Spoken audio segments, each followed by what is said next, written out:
Here's the reality. If we don't pass a tax bill, the cap on salt expires completely, and we go back to unlimited. The problem is that it would be associated with the largest tax increase in American history. The rates would go up. The alternative minimum tax would come back.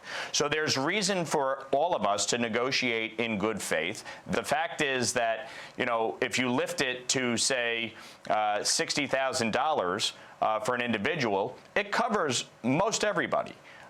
So we're working through this. So the cap is $10,000 right now. What's your number? What does your gut say?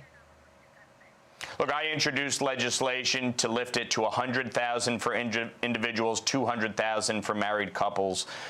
We will work through this negotiation with the president, with our leadership, and come up with a number that works as part of the overall tax bill. And that was New York Congressman Mike Lawler with me yesterday on the salt cap deduction on Sunday Morning Futures. He's one of several House Republicans who went to Mar-a-Lago on Saturday to meet with President-elect Trump at Mar-a-Lago. He says that Trump gets it. He supports raising the salt cap and told lawmakers to negotiate a fair number on it. In 2022, New York received 98 cents for every dollar sent to the federal government. Compare that to a state like New Mexico, who saw $2.88 for every dollar sent. Meanwhile, 11 Democrat senators sent a letter to Senate Majority Leader John Thune and Senate Finance Committee Chair Mike Crapo, offering to help with the debt ceiling and extend the Trump tax cuts. Joining us now is Texas Congressman Pat Fallon, a member of the House Armed Services and Oversight Committees. Congressman, good to see you. Thank you so much for being here. Good morning. You just heard your colleague Mike Lawler. It sounds to me like he wants $60,000 is the number to have the cap. Would you vote for that? Well, I think as President Trump said, Maria, we're going to negotiate a fair number. And I know Mike thinks that, my good friend Mike Lawler thinks that's fair. But folks from Texas don't want to subsidize high taxes that folks in California and New York pay as far as state taxes. Why should we do that when, if they want lower taxes, they should vote for candidates that will give them lower taxes, namely Republican candidates in their state legislatures and their governor's mansions.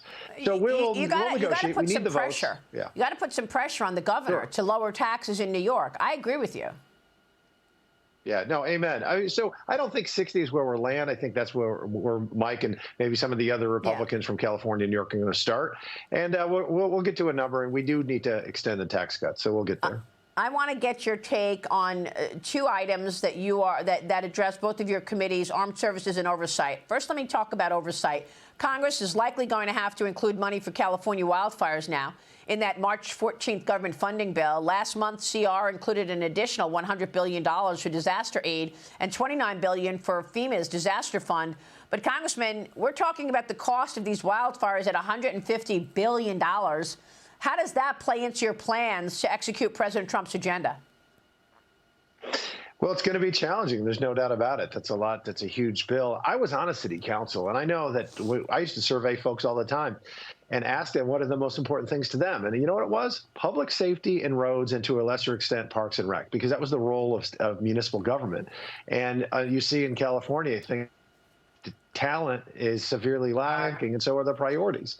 When you hear stories about state of Oregon sending 60 fire trucks, I haven't confirmed that myself yet, but they had to go to Sacramento to get emissions testing, get them to LA where they're needed. I mean, this is woke on, it's woke on wild kind of stuff. So I think that hopefully California voters will demand that their municipal governments take care of the functions of municipal governments. Look, I want to ask you about outside agitators, because already one man was arrested for carrying around a blowtorch and trying to make these fires worse. Congressman, you're on the Oversight Committee. Do you have any evidence that these fires were started by outside agitators, and are you investigating the origins of these fires?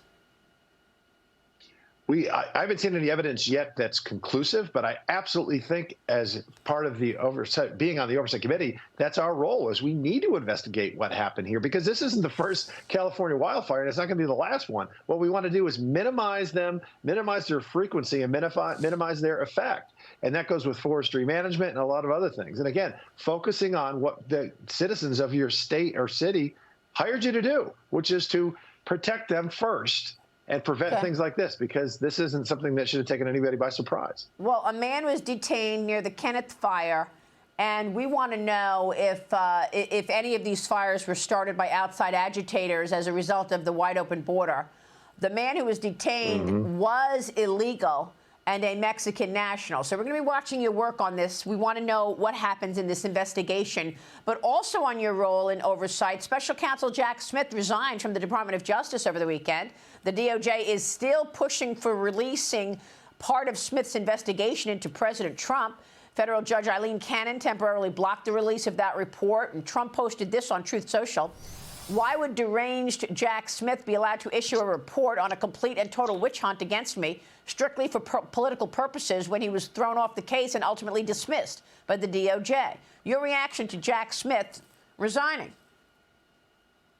2 words: good riddance. I mean, you talk about lawfare, that's what it was. I mean, President Trump has been the most investigated and the most persecuted and the most lied about president we've ever had, a politician that we've ever had in American history. So I'm hoping in a few months we never have to say that man's name again.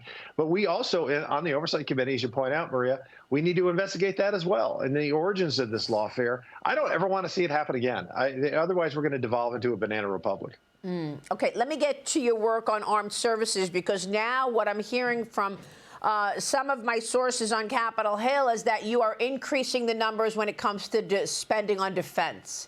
Congressman, let me know what your thoughts are on this. Are we talking about $120 billion, which is going to go into that first reconciliation plan for defense spending?